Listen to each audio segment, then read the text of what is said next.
You're listening to Turi Ryder's She Said What podcast. I'm Turi, along with Marcy Persky. The next time somebody overstays their welcome at your house, throw some wolf pee at them. Ask Marcy Persky how well it works. Speaking of Taste of Chicago, I remember when every year when I was working downtown Chicago. Yeah.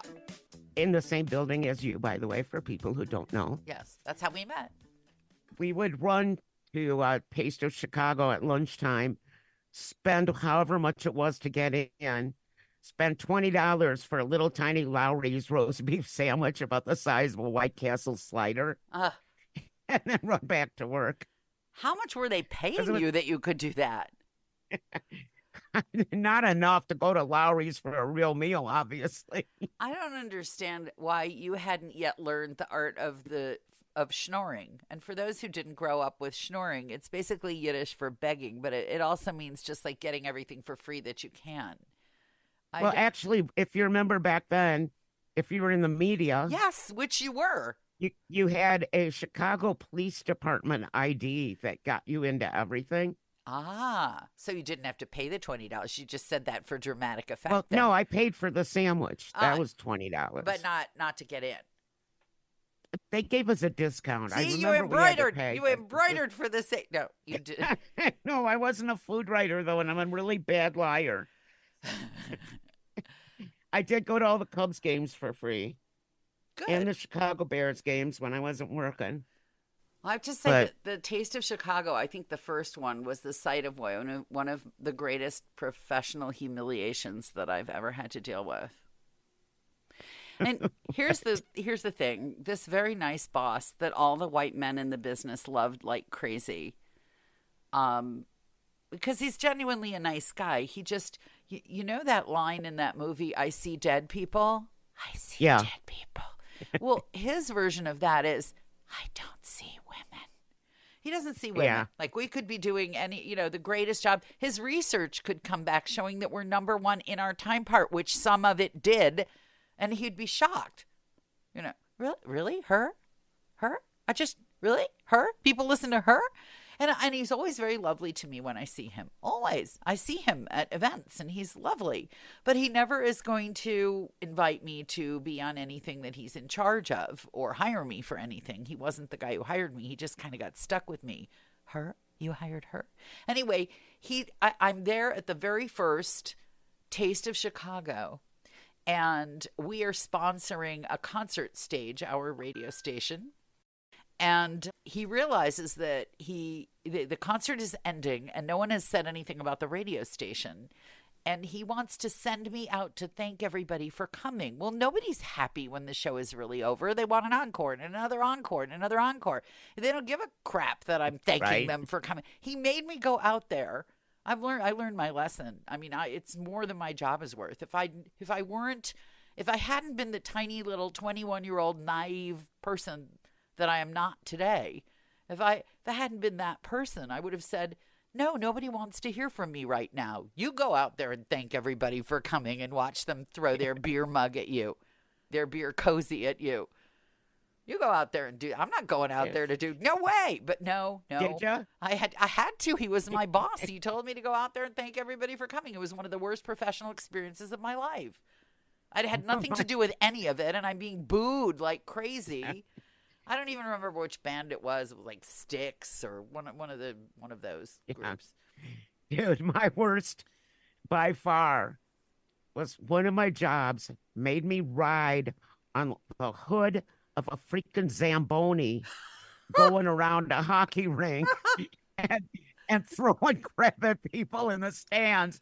And first of all, a hockey rink has that glass. Oh my gosh, that's right. You have to get way up there. Otherwise, the Zamboni just sweeps up your gifts. So not only little tiny me is trying to hang on to this Zamboni so I don't fall off. And I'm trying to throw crap over the glass so somebody could actually catch something. It was like my worst nightmare. It still is. Yeah, and sometimes people still say to me, I really would love a career in radio. They don't say it very often anymore, but when they do, I think what I'm going to do is I'm going to insist that they listen to this podcast first. And then if they still want to be in broadcasting, we'll talk. Yeah, I think this was actually even like when I was doing a weekly column weekly column in the newspaper, and it was the newspaper, not even the radio station that had me do that. It was awful. Yeah, I think that being a professional with some experience under your belt, the real reward isn't that you get paid a little more or you have some more vacation time. It's that you can look at your boss and go, "Are you bleeping serious? No, thank you." That's the pleasure of it, really. We have new neighbors. What? Very unwelcome neighbors. And as soon as we get done with this broadcast, I have to go to Flagstaff and buy a bottle of wolf urine and spread it everywhere. Okay. Josh's mom is here visiting from Washington State. She's not the unwelcome visitor, I hope. No, no. Because there are a lot of ways you can get rid of an unwelcome house guest without throwing wolf urine at them. I can tell you some. No, she's very welcome. Good. No, she's visiting and she's staying out in our little guest house camper behind the house. Well, she went out the other day and there was a bobcat staring at her. So she took a picture and said, "Is this a bobcat?" And I'm like, yeah. And then she goes back to her the next day. She goes back out there and there's a different bobcat standing there. So we apparently have a family of bobcats that have moved onto the property that are extremely unwelcome. Because although we have a 7-8 foot fence, they can get over that easily if they're hungry enough. They probably wouldn't go for the goats because they're too big, but they definitely eat derp, pancakes, whatever one of the dogs, smaller dog maybe. Wolf, I'm still stuck on wolf urine. Wolf urine? That's the thing that will repel them? Well, we live in the forest, so it's kind of their land, and we don't want to kill them. No, I'm just why wolf urine? It will deter them. There are no. Here are my thoughts. Yes, there are Mexican gray wolves that they have planted around. Okay, and every once in a while one gets lost, and they have to go find it and stick it back with the pack. Because here's my thought: there are so few wolves in your area now that you could grow up as a bobcat all your life never having encountered a wolf. So I think it's instinctual. You think? Because I would think they're born like that. Because I did a whole bunch of research on how to get rid of bobcats without shooting them. Yeah. And my daughter swears up and down that Game and Fish will come and pick them up and move them. But I think Game and Fish probably has more important things to do than move animals that belong in the forest to a different part of the forest just because we live there.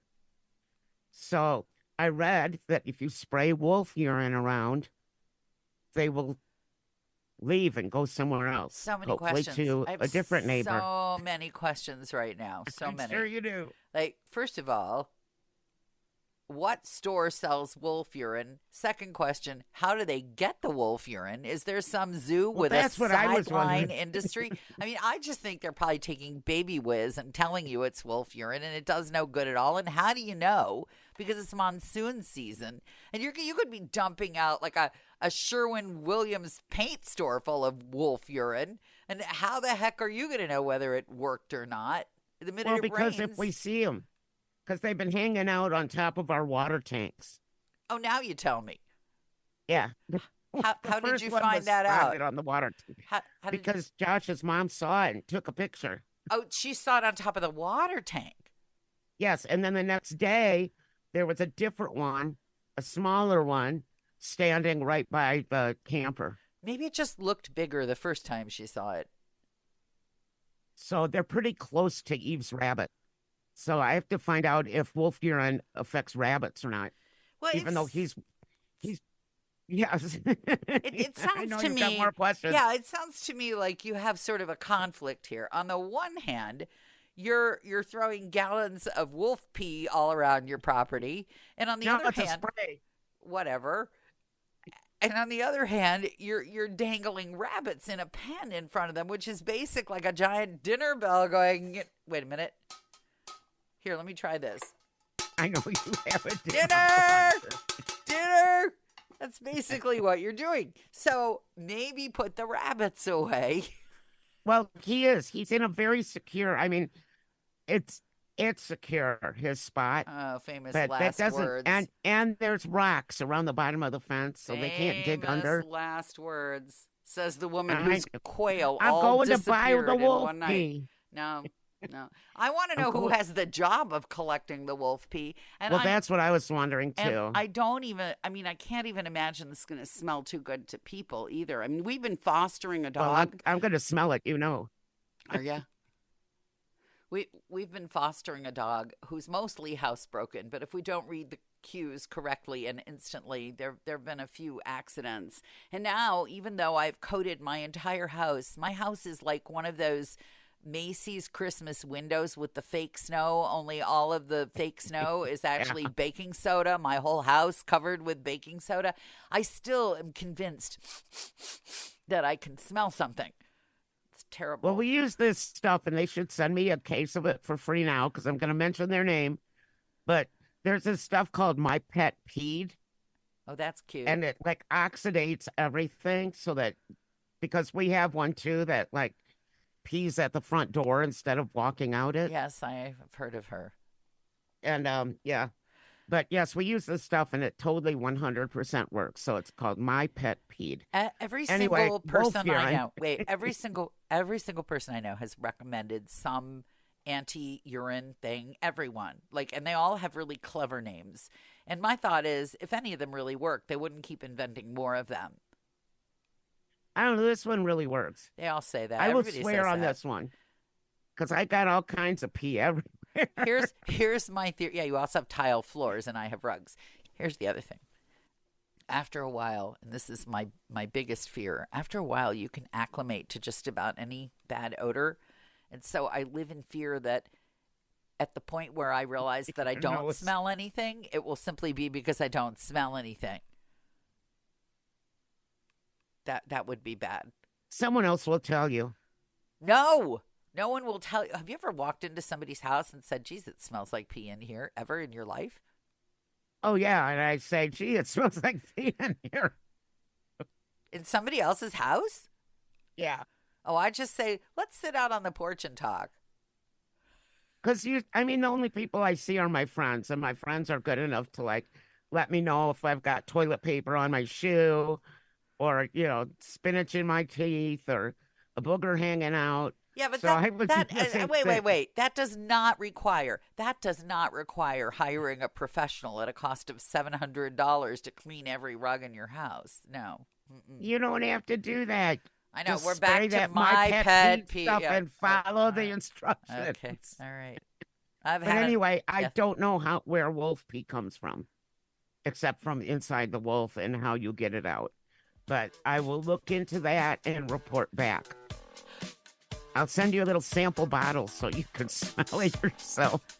That's something to look forward to. Yes, It's always with the good. spider. Always good to have something to look forward to. Thanks for listening to the Tory Writers She Said What podcast. Since you've made it to the end, you might want to know that my book, She Said What? A Life on the Air, is not only available in print, but now also in complete audiobook form, narrated by me and available on Audible.